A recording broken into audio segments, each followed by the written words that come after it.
In today's video, I'm going to teach you how to remove choices from Google Forms as they get used up. This is an extremely helpful technique when you're managing signups or any form where the number of available options needs to be limited. Let's dive right into the steps and make sure your form is working just the way you want. First, you'll want to go to your Google Drive, head over to drive.google.com and make sure you're logged into your Google account.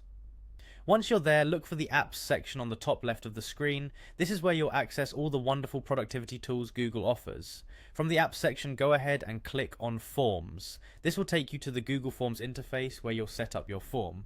Now it's time to select the specific form that you want to modify. You've probably already created the form where you'd like to limit the choices, so find that in your list of forms and open it up.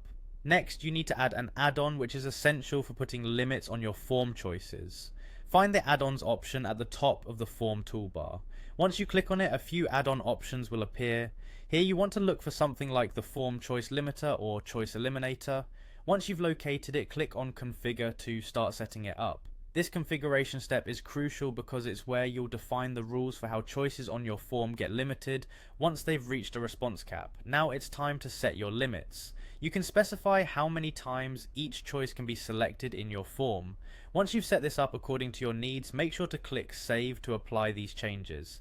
After that, you'll want to go back and click on the add-ons menu again to make additional configurations. This time you'll be choosing the Choice Eliminator X or a similar tool to further refine or test how these settings work on your form.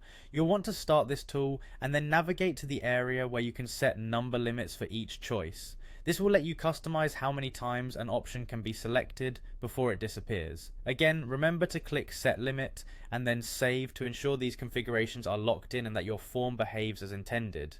In just a few steps, you've efficiently set up your Google form to remove choices as they get used up. This ensures everything operates smoothly and that your form accurately reflects the availability of the choices. That wraps up our tutorial. Don't forget to test your form to see everything in action.